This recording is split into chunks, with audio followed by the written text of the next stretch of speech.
today's video, I am heading out on what I think is an all-important rescue mission. Now, to give you a little bit of context as to exactly why this particular venture is so important, I'm going to need to momentarily take you back in time to 1940 and World War II, where Britain were on the brink of possibly one of the most ambitious maritime rescue missions of all time, Operation Dynamo. Now, this mission consisted of both military and civilian vessels alike, where a fleet of over 800 boats crossed the channel on one of the most daring rescue missions in history, and it's where the legend of the Dunkirk little ships was born. Now, the Dunkirk little ships are the story of hundreds of small vessels which were used to recover stranded Allied soldiers from the beaches of Dunkirk and ferry them to larger battleships that waited in deeper water. Now, many of these vessels have in fact survived to this very day, and that is in large part due to the dedication and the hard work of people who truly understand the importance of not just preserving these vessels and their history, but the legacies of the brave men who took part in that mission. One of those surviving little ships is a vessel that goes by the name Southern Queen, and her captain were credited with saving hundreds of Allied soldiers. And it's Southern Queen who today is going to be very much in the centre of this rescue mission. So to head off on this adventure, I've teamed up with one of Southampton's premier boat building and classic yacht restoration companies, Willet Marine. And together we got on the road and headed across the country on this bold rescue mission of our own. However, by the time we got to our destination, it had become apparent that things were much more dire than we had originally realised.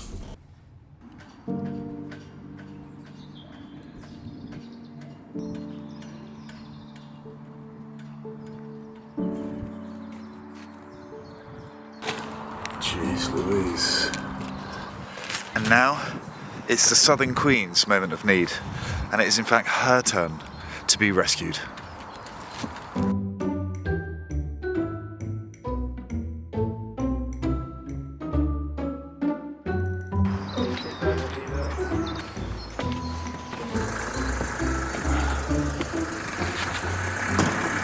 So, I think it's safe to say she's not in a very good way.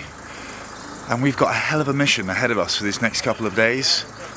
The structural integrity of this boat is really compromised. She's rotted incredibly badly and she's coming up 100 years old. We're going to try and build a framework underneath the boat in order to jack it up, hopefully without breaking the boat, to then enable an Arctic truck to come and pick her up to take her back to Southampton, where the restoration project hopefully can begin.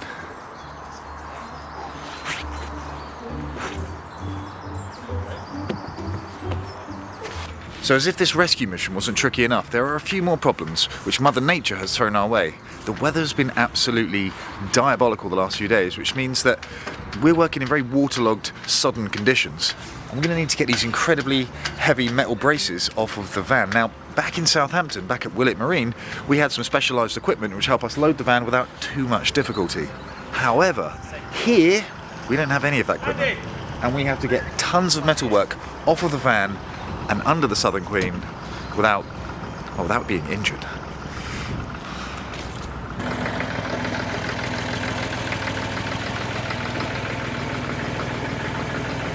And seeing as this is England after all, no good rescue mission would be complete without a cup of tea.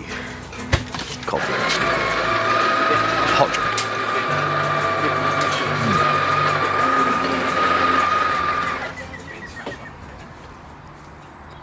You know, this place feels like almost a final resting place for many a boat that's been forgotten about. And as I look at Southern Queen right now and the guys figuring out just how we're going to pick her up, it's like the gravity and the scale of what we're about to try and do is just hitting me. This is a big one.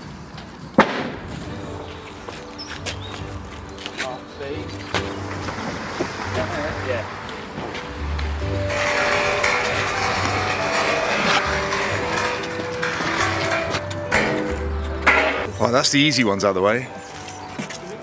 Now we've got to figure this one.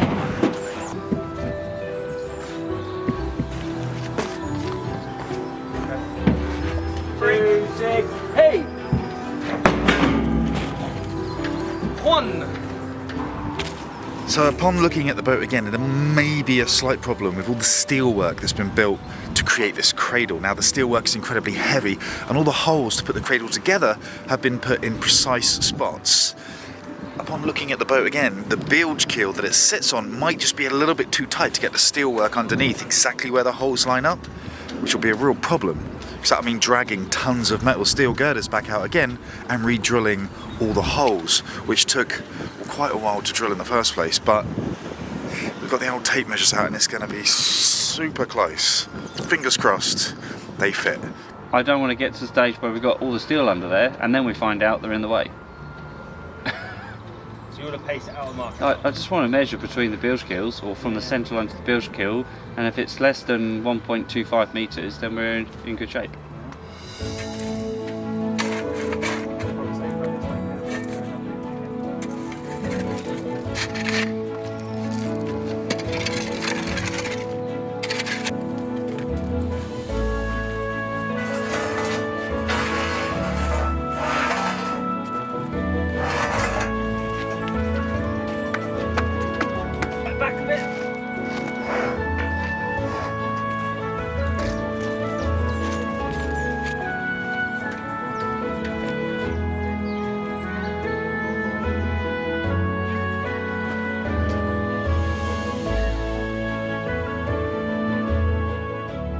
Now let's be honest, for most people, this old girl at this point in proceedings would be considered good for little more than firewood.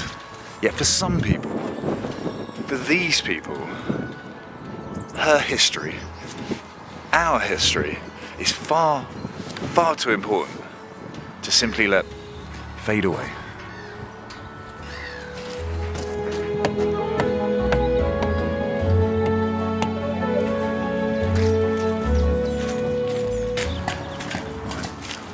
There's another problem that's just attempting to being solved at the moment. And that's the fact that these steel beams all have incredibly precise locations they need to go in order to lock the whole frame together and lift Southern Queen evenly. However, one of the issues is that she's sat on wooden blocks, so all that weight is bearing down, and in, I think, a couple of cases now, those wooden blocks are precisely where the steel beams need to go. Now, it's not like we can just jack the boat up and pull them out because, well, the rot is so severe in Southern Queen that to try and do so could very realistically break the boat. It looks like the guys are trying to dig around the blocks now and remove them, but even that isn't without some danger.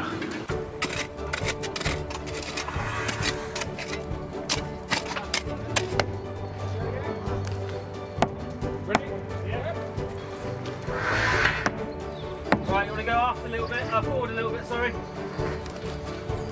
Great.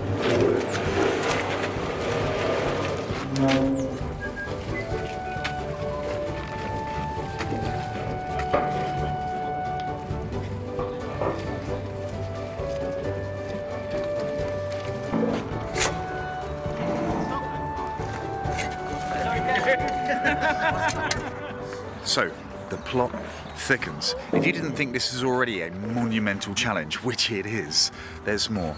Today is April the 1st, 2023, and on May in 2025, the Mayor of Dunkirk has invited the entire Little Ships Association over to Dunkirk for a reunion. That is, all the surviving vessels that were involved in that monumental mission are going to come back for a reunion.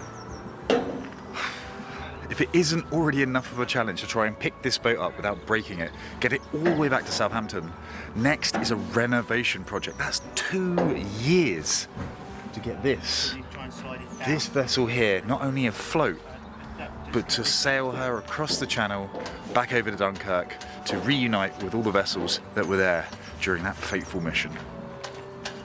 How likely do you think that is? Jump in the comments and let us know, and give the video a thumbs up if you support what these guys are trying to do. Amazing.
Right, what you can hear behind me is the guys just finishing up the last bits of this cradle.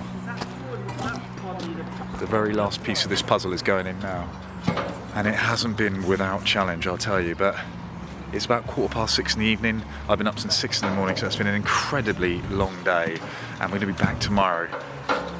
And although it's all laid out and it's all bolted together, the big question is going to be, what is the boat going to do once it's lifted up? How's it going to jack up? And the truth is, until we do it, we just don't know. But we're going to find out shortly.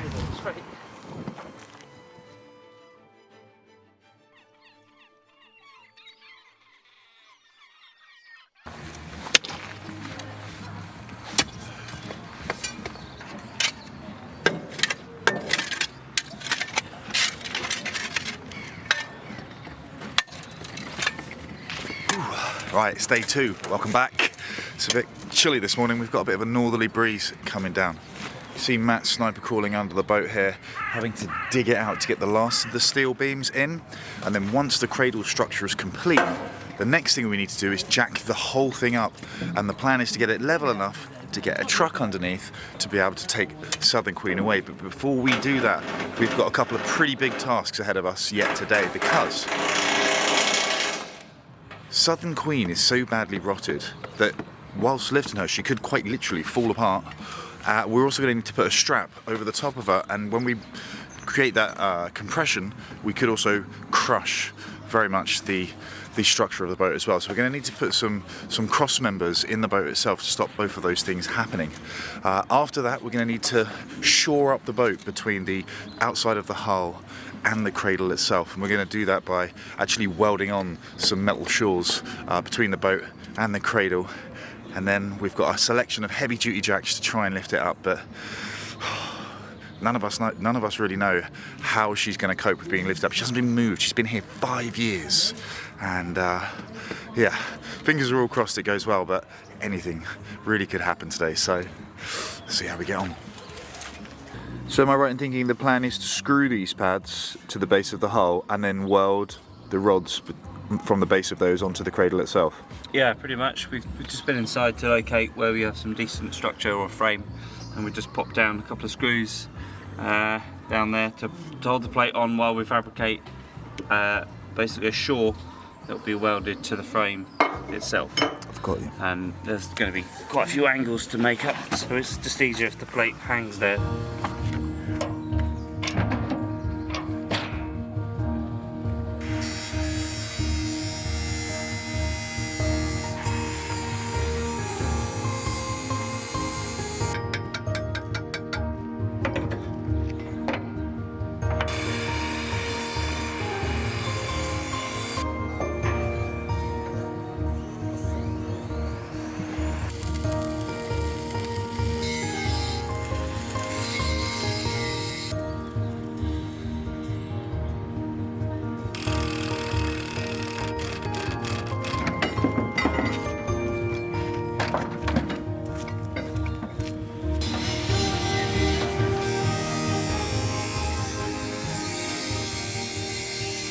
Okay, now we've just managed to get 2 of the jacks underneath Southern Queen up forward, and it really shows now just how much she's listing over to the starboard side, just, well, by virtue of the fact that we had to dig a trench to get the jack in underneath on the starboard side, whilst on the port side, it just slipped under with no fuss whatsoever. So Southern Queen's going to need to be lifted quite high on her starboard side, and that really is going to be asking an awful lot of her incredibly fragile structure.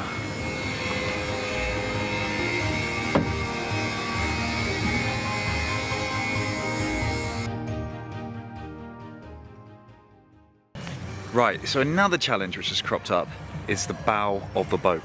When we lift the boat, given the lack of support we have at the front, it's very much just going to want to drop off. And given how weak the structural integrity of the boat is, that could happen unless we do something to try and mitigate against that.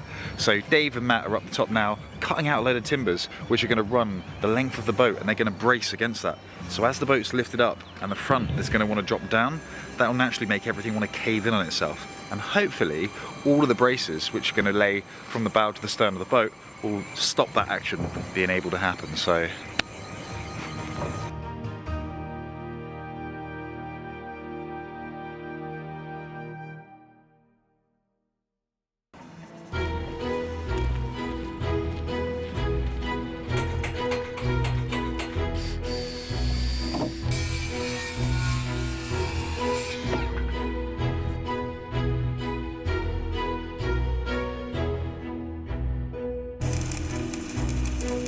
alright, we're going for the lift. And this is the bit we need to keep an eye on. That bit there.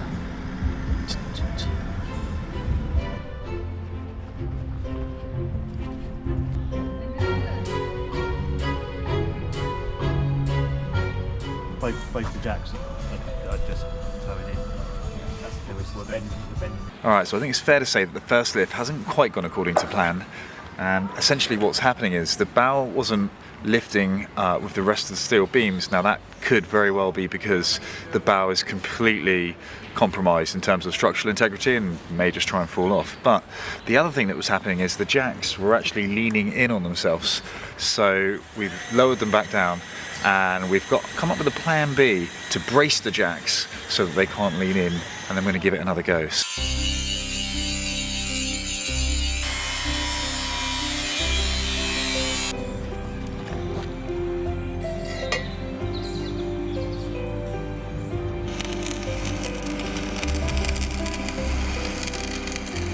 Okay, so the modifications to the jacks is just taking place behind me, and then it's time for take two. Oh, it's coming out. It's coming out.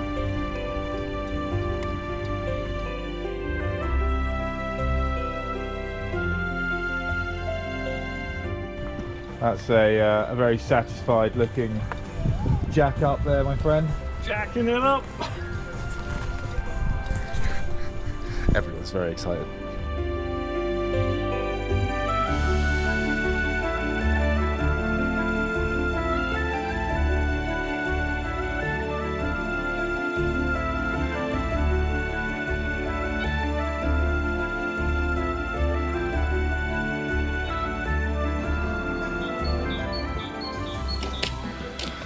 All right, good morning. It's day 3.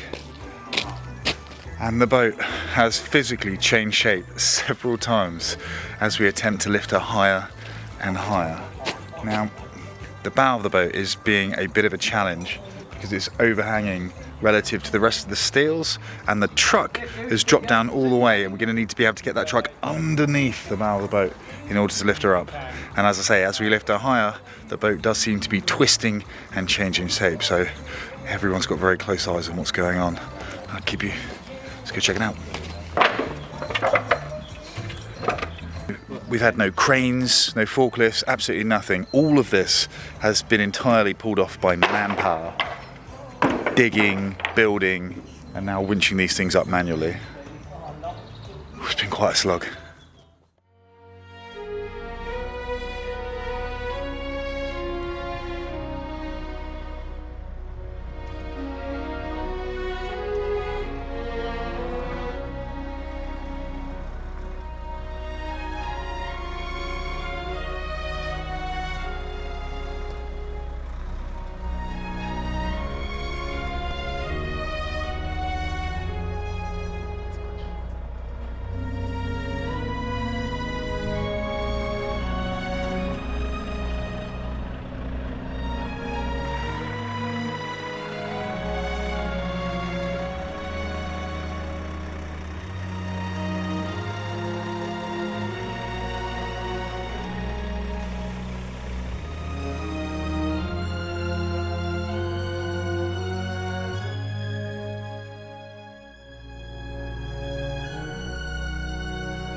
here she is, all safely tucked up, back in Southampton as Southern Queen awaits the next stage of her refit. And she is in a poor way. And a lot of people very well may look at the boat and think, is it even worth saving an old boat at this point? And I've been thinking about this a lot over the last few days.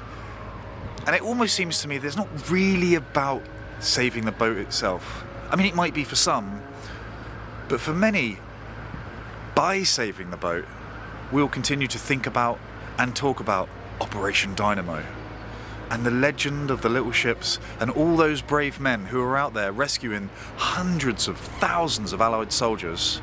Their stories will live on today and tomorrow, lest we forget.